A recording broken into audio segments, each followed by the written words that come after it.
بسم اللہ الرحمن الرحیم۔ شروع اللہ کے نام سے جو بڑا مہربان نہایت رحم والا ہے۔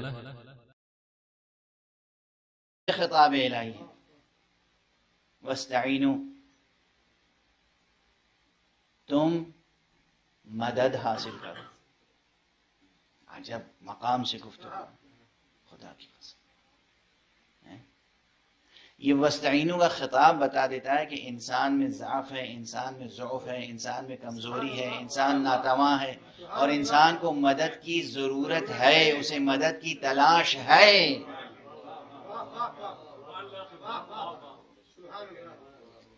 وستعینوا، تم مدد حاصل کرو، مگر کس سے؟ بالصبر والصلاۃ، صبر سے اور صلاۃ سے۔ میں بس ایک جملہ عرض کروں گا، صبر و صلاۃ پہ گفتگو بعد میں کروں گا۔ ذرا ڈکشنری اٹھا کے دیکھیے، قرآن کی ڈکشنری اٹھا کے دیکھیے، تفسیریں اٹھا کے دیکھیے، کیا صبر اللہ کے ناموں میں سے کوئی نام ہے؟ کیا صلاۃ اللہ کے ناموں میں سے کوئی نام ہے؟ اگر صبر اور صلاۃ اللہ کے ناموں میں سے کوئی نام نہیں ہے تو یہ اللہ کیسا ہے جو کہہ رہا ہے کہ میرے غیر سے مدد حاصل کرو؟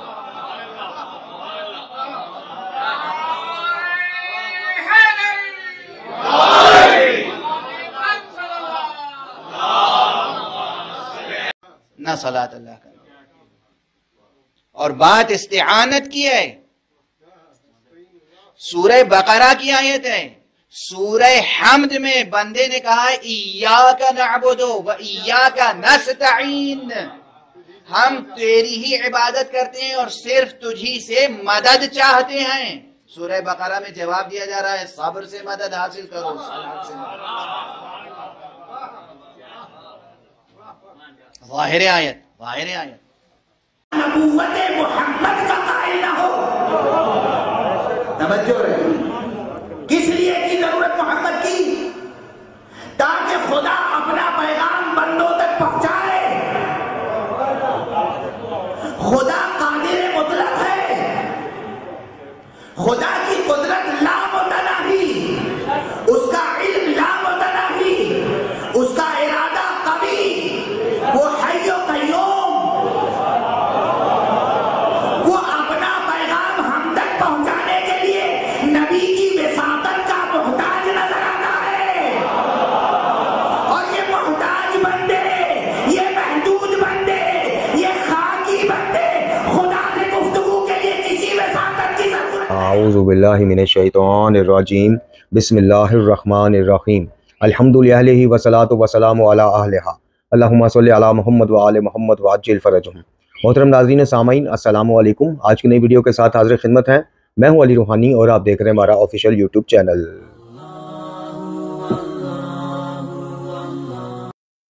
محترم ناظرین سامعین، جیسا کہ آپ نے ہماری گفتگو سے قبل ایک مشہور مبلغ تصوف اور ایک مشہور صوفی صاحب جو انڈیا سے تشریف لاتے ہیں اور نام کے ساتھ آیت اللہ بھی لگتا ہے، جناب عقیل غروی صاحب، ان کی گفتگو سماعت فرمائی۔ یہ سوال ہمیں ان باکس میں کلپ بھجوا کر واٹس ایپ پہ کسی صاحب نے بھجوایا تھا، اور ہماری جو ریسنٹلی گفتگو چل رہی ہے اللہ رب العزت کے علاوہ غائب میں کسی کو اپنے مصائب میں پکارنے کا، حاجات کی برابری کے لیے درخواست کرنا یا پکارنا یا دعا مانگنا، تو انہوں نے ان صاحب امامہ، ان صوفی صاحب کے ہمیں یہ دو کلپ بھجوائے اور کہا کہ جناب اب آپ اس کا جواب دیں، آپ بتائیے۔ انہوں نے تو ثابت کر دیا قرآن سے بھی اور استدلال سے بھی اور جناب منطق سے بھی اور علم الکلام سے بھی۔ تو ہم نے ان سے یہی کہا کہ ٹھیک ہے، آپ کو جواب دینے کی بجائے ہم ویڈیو کی صورت چینل پر جواب دیتے ہیں، تاکہ اور بھی جو لوگ اس قسم کے صوفیانہ اور فلسفیانہ گفتگوؤں سے متاثر شدہ ہیں جی، اور واضح احکام قرآنی یا واضح آیات قرآنی کے مقابل ضعیف روایات یا خود ساختہ من گھڑت نظریات لے آتے ہیں اور بے جوڑ قسم کا نہ سر نہ پاؤں استدلال پیش کرتے ہیں۔ اور یہ ہم کیوں کہہ رہے ہیں بے جوڑ یا بغیر سر اور پاؤں کے، یہ ابھی آپ کو بتاتے ہیں۔ تو ہم نے سوچا کہ ویڈیو کی صورت میں جواب دینا زیادہ مناسب ہے، تاکہ نہ صرف وہ صاحب بلکہ مزید بھی جتنے صاحبان ہیں جو اس قسم کی گفتگوؤں سے متاثر ہو جاتے ہیں اور عقیدے کا حصہ بنا لیتے ہیں، ان کو تھوڑا سا باور کرایا جائے کہ جناب سب سے پہلی بات تو یہ ہے کہ یہ موصوف جو ہیں یہ کوئی معصوم نہیں ہے۔ دوسرا، آپ ان دونوں کلپ میں دیکھ لیں کہ کتنا آیات قرآنی سے استدلال پیش کیا گیا، کتنا واضح اور مستند اور معتبر روایات اور احادیث معصومین علیہ السلام سے موصوف نے اپنی گفتگو کی دلیلیں پیش کی، اپنے عقیدے کی دلائل پیش کیے؟ نہیں، کچھ بھی نہیں۔